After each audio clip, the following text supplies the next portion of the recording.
is Motley Fool Answers. I'm Alison Southwick, and I'm joined as always by Robert, fully vaccinated Brokamp, personal finance expert here at the Motley Fool. Hi, bro. How you doing? Vaccinated, and it feels so good. Yeah, I'm feeling good. How are you, Alison? Good. I can't believe you just did that. Well, David Gardner is back, you lucky ducks. Last week, we talked about David's 6 traits of a rule breaker stock, and this week, he'll cover his 6 habits of a rule breaker investor. All that and more on this week's episode of Motley Fool Answers. So, bro, what's up? Well, Alison, we often talk on the show about the power of delaying retirement, even by just a few years. And I've mentioned that I don't have any plans to retire early. I think the age that I generally have in mind is 67, which, like all people born in 1960 or later, is my full retirement age for Social Security. Of course, you could take it earlier, but then you have a smaller benefit for the rest of your life. So I kind of think of 67 as the earliest age I'd like to retire. And for me, that's 16 years from now. But then sometimes I come across items in the news that make me wonder if I should reconsider.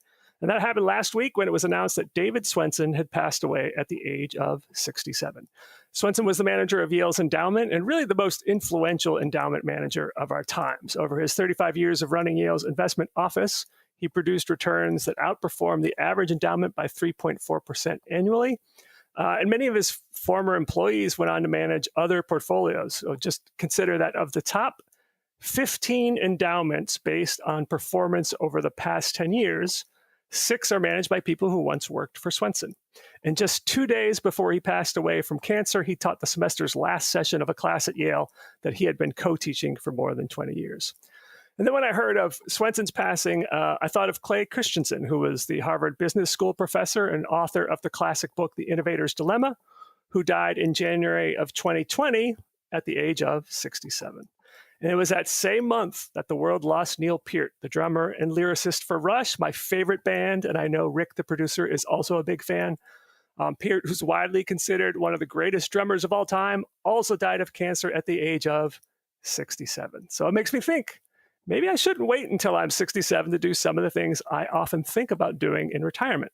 And apparently, I'm not alone. That's the message of a recent article in Bloomberg entitled, Affluent Americans Rush to Retire in New Life is Short Mindset. So here are some of the stats from the article. A November study from Pew Research Center found a surge in the number of baby boomers who have reported being retired compared to previous years, 1.2 million more than the historical annual average. The number of people expecting to work beyond age 67 fell to a record low of 32.9% last month, according to a New York Federal Reserve survey. And about 2.7 million workers aged 55 and older plan to apply early for Social Security benefits, almost twice as many as the 1.4 million people in the same age group who anticipate working longer, according to a recent U.S. Census Bureau survey. So what are the consequences of all this? Well, first of all, you've probably heard that many businesses are struggling to find workers, and that could get worse if the most experienced workers stop working.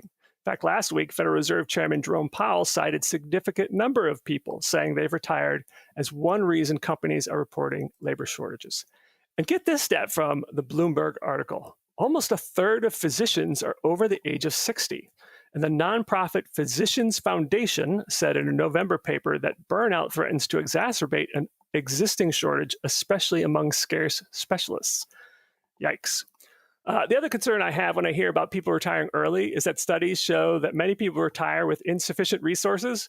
They didn't retire because they, did a thorough analysis and figured out they had enough money. They just felt like, oh, hey, I feel like retiring. The problem is that later on, they eventually start running out of money, and they either have to cut back on their lifestyle, sometimes foregoing medical care, or they have to go back to work after being out of the workforce for several years.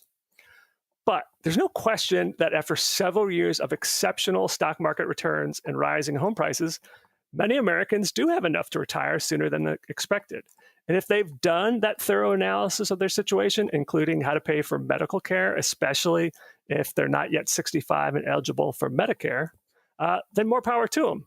And if things keep going over the next decade the way they've been over the past decade, maybe I'll join them. And that, Alison, is what's up. If you're a regular Answers listener, you've probably heard about Stock Advisor, the Motley Fool's flagship investment idea service. And you may have thought to yourself, I should check that out. Well, today is your lucky day, because you can give Stock Advisor a try for 50% off the list price by visiting saoffer.fool.com. You'll gain unlimited access to all the past and current recommendations, as well as a virtual library of investment education. Plus, members will receive new stock picks each and every month. Is your interest piqued? Then go on over to saoffer.fool.com. That's letters S and A, followed by offer.fool.com. David Gardner is back, you lucky Answers listeners. What? Thank you for the re-invite. Well, I'm glad you didn't make a liar out of me, because I did tell our listeners that you would be here again this week. So, last week, David, you joined us to talk about your traits of a rule breaker stock. But this week, you're here to talk about 6 habits of a rule breaker investor. So we're going to talk more mindset, more how can you, once you have identified a rule breaker stock, how can you then control yourself, control your temperament, develop some habits to then see that really grow and do awesome things in your portfolio. Does that sound about right? It sounds great. You know, it's one thing to identify great stocks, and I truly do believe that those 6 traits, which I've been using for more than 20 years, right out front of the public, everybody looking over my homework each time I pick any of the stocks, the transparency that we have at the Motley Fool is one of our great strengths. But it's one thing to know a great stock, but if you're not going to play with it well, if you're not going to do it right, then it's not such a great idea for you. So some years later, I started thinking we need to have a second list, 6 habits. These aren't about the stocks anymore. This is about you and doing it right. Well, you did talk about our transparency, which is actually a great segue, because I don't know, you probably would feel a little awkward bragging about your investing track record, but I don't. So I feel like I'm here to brag for you, because it ain't bragging if you're telling the truth. Am I right? And yes, the Motley Fool has been very upfront and transparent about our track record and how we've done. And you've also been very humble about picking some losers on occasion in the past. But for those of you who are listening, we believe in scoring ourselves, tracking the good and the bad. And when you look at, David, your track record, I believe in Stock Advisor, we're talking here. You have had over roughly the last 20 years, you've delivered 20% annualized returns. And that's versus the S&P's about 9-ish%. It's really, for new listeners, it's probably hard for them to understand just how remarkable that is. It's hard to beat the market. To beat the market by that much over 20 years is insane. So yeah, that's not like just cherry picking. That is over the last almost 2 decades, which is pretty remarkable.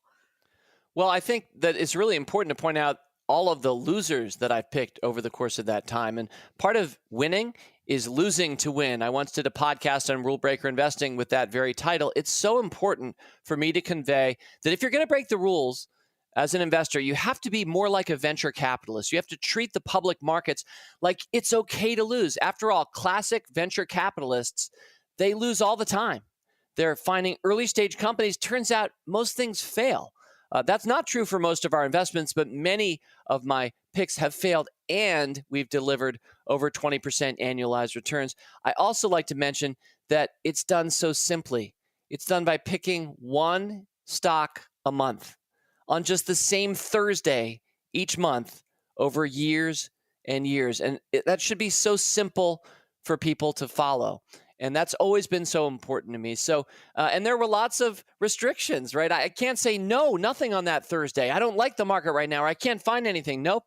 We were never trying to time the market. It was time in the market. And it was just a regular, repeatable habit through good markets and bad with winners and losers that has led to that, I will say, spectacular outperformance. It's probably maybe the great achievement of my life beyond things that relate to my family. So it means a lot to me. And especially it means a lot to me because it's replicable by anybody who's listening to us right now. We're not using supercomputers or special trading advantages that we have. We are just doing what anybody else is as an armchair investor.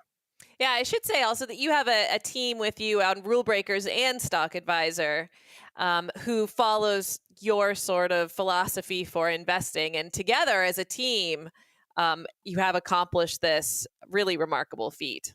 And anyone can do it. Absolutely. And, it's a reminder that you should have a team around you in life. I hope if you have a spouse or partner, Bro and Alison, you've talked about this some on Motley Fool Answers, the importance of having some alignment between you and your spouse or partner in terms of what's happening with your money. That transparency and awareness is a strength. It is a feature, not a bug for most couples. And certainly investment clubs and the online medium and Motley Fool discussion boards are a great example of this. It's great to have second and third inputs for your own sometimes siloed thinking. So yes, what's the old line? If you want to walk fast, go by yourself. If you want to go far, walk with others. I think teams are so important, and that's how we're organized at the Motley Fool. All right, well then let's get into it without further ado. The 6 habits of a rule breaker investor. Let's kick us off here. Sure. Habit number 1, I call rule number 1, let your winners run high. And if you're writing this out in text with punctuation, it's let your winners run, period. Capital H, high, period. And that's because most people don't do this. How many of us look back and say, I did have Apple. It was 2006 and I held it for like a year and it did really well and I sold. That is a sad, sad story when you picture what happened for Apple over the subsequent 15 years. And for most of the great rule breaker stocks, those are a lot of the stories I hear. People had them for a little while, they believed, but they ended up selling. So rule number 1 is let your winners run high. I love my winners. One of my favorite phrases from sports, I've kind of co-opted this on my podcast, is winners win. Bro, what do winners do? Oh, they win. They win. Exactly. And so let your winners win. Let them run high. This goes against, again, what most people do. Most people just sell something after it goes up a little bit, or if it goes down, they're hoping to just get back to even when they can sell. They're so focused on the short term, they're not seeing the ball here. And the ball, this is a really lame baseball analogy, the pitch coming in, you can hit. And the beauty of investing is when you hit a home run in baseball, you score 1 run. If there are runners on base, they score 2. When you hit a home run in investing, you can keep circling the bases over and over and you're making dollars. You're not just watching some professional athlete put a number up on a scorecard. You're making money and it keeps going around the bases over and over again. Sometimes we've done this both in rule breakers and stock advisors, sometimes more than 100 times around the bases with a ka-ching for you for every base that you touched. Rule number 1, let your winners run high. All right, let's move on to your next habit of a rule breaker investor. Sure. Habit number 2 is add up, don't double down.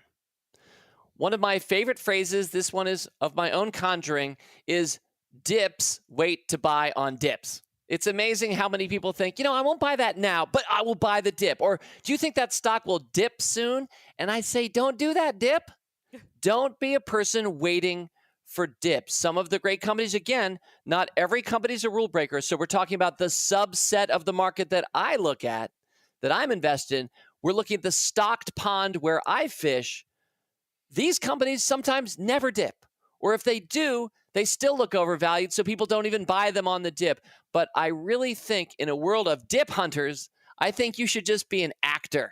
When you add money to your portfolio or to your investments, you should find the things that are winning and you should add up.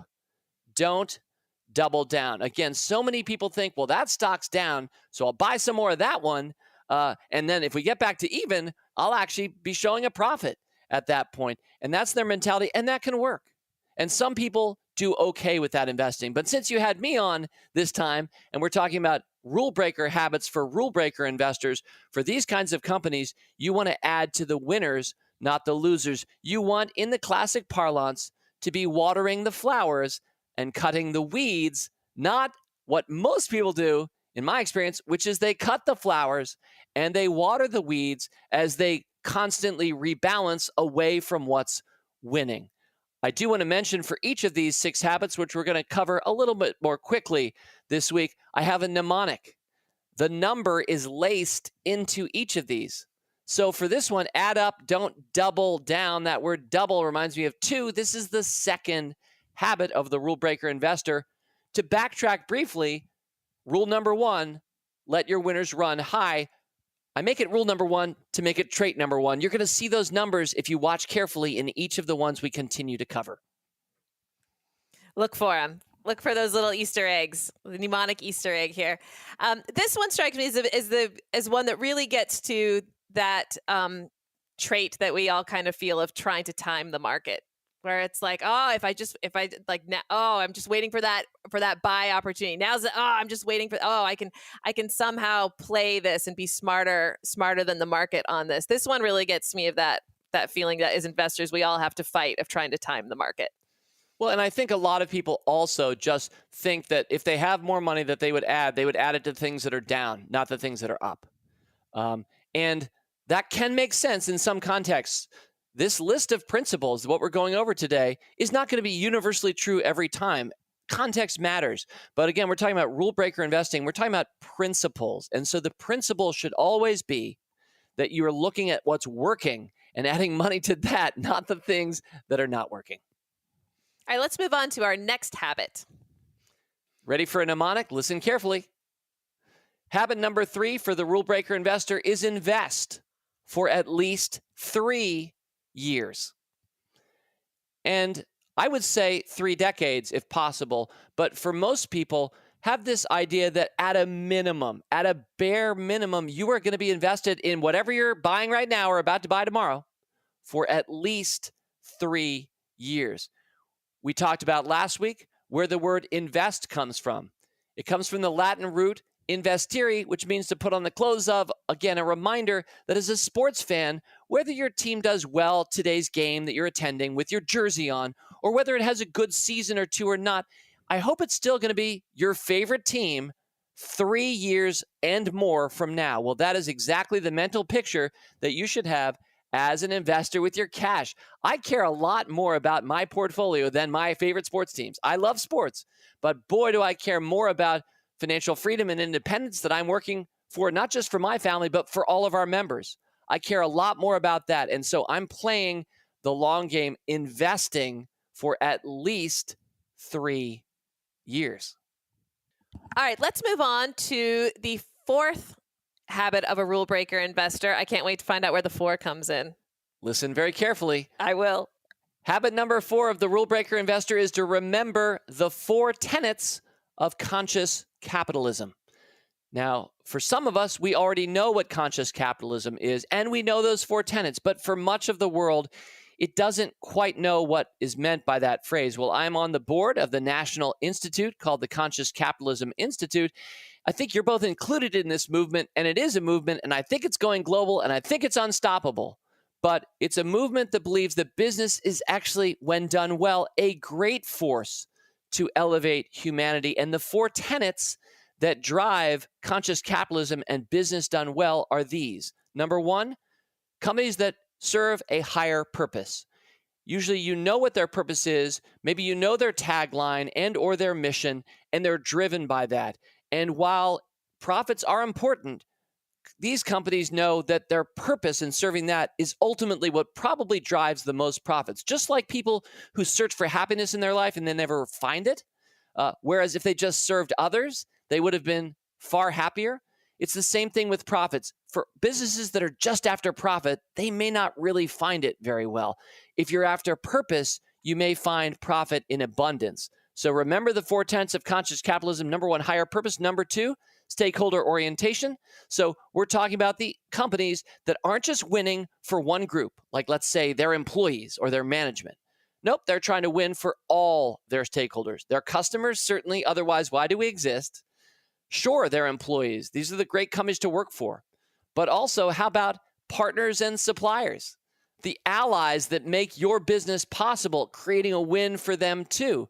And, oh, by the way, maybe the environment is relevant for a given stock that we're looking at. I hope it's trying to create a win for the environment, or maybe the community, maybe local communities.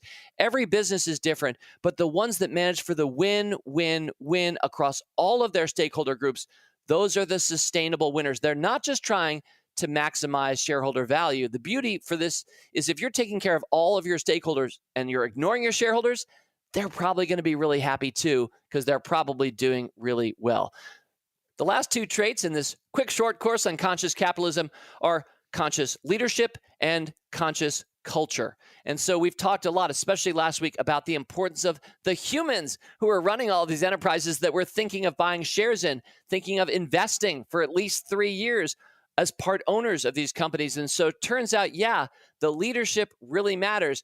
When it's bad, the fish can rot from the head. When it's good, you've got the lead husky and the view is changing and you've got optionality and a beautiful world that you're driving your business into, as all of a sudden Intuitive Surgical, for example, which starts with one type of surgery that's a better minimally invasive form of surgery than was ever done before for the male prostate gland. But all of a sudden, Intuitive Surgical starts saying, well, we can do hysterectomies better than most of those doctors too, and a whole bunch of other forms of surgery. And so you see the optionality show up. Well, that's driven again by the leaders. So I'm always looking for the great people. You know, if I could have taken a 10% ownership of anybody in my high school class that I thought was awesome, I would have, because it's usually those winners who keep on winning. And that's why conscious leadership is so important. And then finally, conscious culture.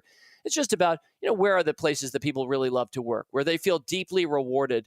We're spending so much time in our lives in the workplace these days, whether it's virtual or at home. I think we're spending even more time if it's virtual than when we can go to an office. It really becomes our lives even more intimately in some ways. But darn it, you should feel energized by the work that you're doing. You have one life to live. I hope you are making the best of it. So the conscious cultures that attract the love of their employees, those are so important. So that was a short course in conscious capitalism. Those 4 tenets: higher purpose. Number 2, a win for all stakeholders. Number 3, conscious leadership. So needed in this world, for profit and not for profit. And finally, number 4, conscious culture, looking at the workplaces that people love to be. Remember those 4 tenets and make that habitual for you as an investor. Make that a lens that you're perching on the end of your nose. Let's go old school here, as a pince-nez. And that's what you're looking at the world through as you walk around saying, who am I going to invest in and how am I going to become financially free? The answer is, it's often by remembering the 4 tenets of conscious capitalism. And when you put on your pince-nez, I'm not going to say it wrong, pince-nez, there we go. What is a company that you see? What's a good example of a conscious capitalism company? There are many. Most of my best stocks, I would say, are very conscious and hit all 4 of those boxes. But let's just go with Starbucks. Now, Starbucks has its haters. There are always going to be people who think their coffee isn't that good, or it's like Mick coffee. It's too many places. It's not cool anymore. You know what's pretty cool? Putting your baristas through college. Nobody had to make Howard Schultz or the management team at Starbucks over the years treat their employees that well. And think about that brand and how they had an understanding of a purpose. Starbucks was always still is trying to be that third place. Your first place traditionally is your home. Your second place is your work. Even if right now they're kind of the same, those really are going to be different places in future. I promise, for a lot of us, if you want that. First place is home. Second place is office. But where's the third place? Where do you meet that old friend from high school who's coming through, or have a quick meeting for your church group? The answer is, hey, Starbucks for a lot of people. And that's not the only choice, but that would be a great example of a company that exhibits conscious capitalism. And a pretty good stock over the years, too. All right. And what is our 5th habit? Oh, I shouldn't spoil it because they're going to be looking for that mnemonic. What's our next habit of a rule breaker investor? And by the way, the mnemonics are for all of us, and I think it can be really helpful. I kind of self-design it for myself so that I can remember with my failing memory here in my mid-50s. I love me some good mnemonics.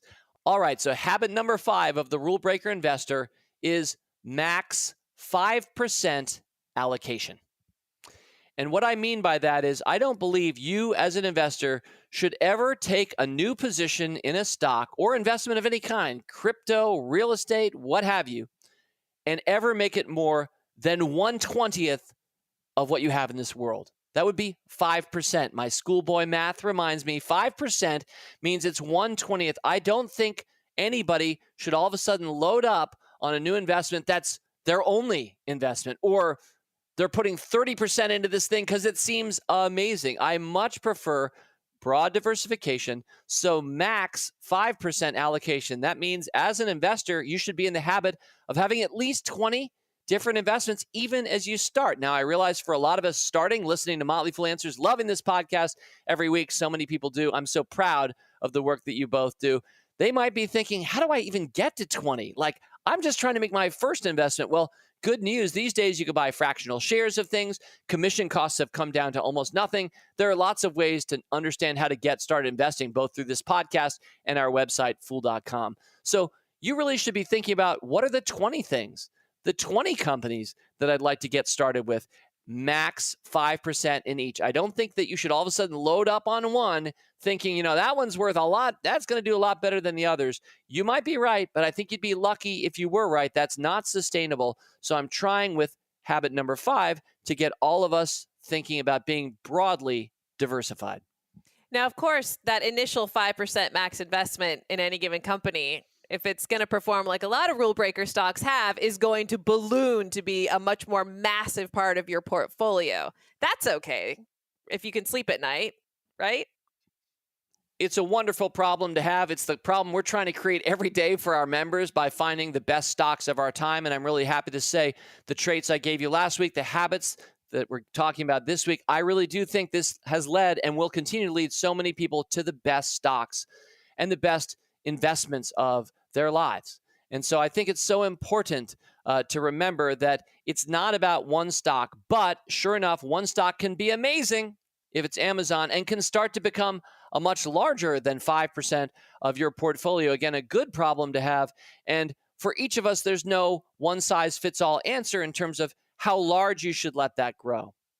We're starting to talk about portfolio management, which is not the 6 habits of the rule breaker investor. That's separate consideration. But I do want to underline what you said there, Alison. It is about sleeping at night. So if something is doing so well, it's doing too well, and you're worried about where it's going to open tomorrow morning or what that earnings is going to be like in 2 months, because if it's not good, that's really going to hurt you, then you're probably overallocated and you should be probably rebalancing. And I know I can see it through Zoom video because that's how we're doing this podcast together, even though our listeners can't see it. And I'm seeing Robert Brokamp vigorously nodding his head. Yes, it is important to sleep at night. I agree with that as well. And so rebalancing sometimes away from these mega winners is the great calling that a lot of us have when we find these companies and obey these habits.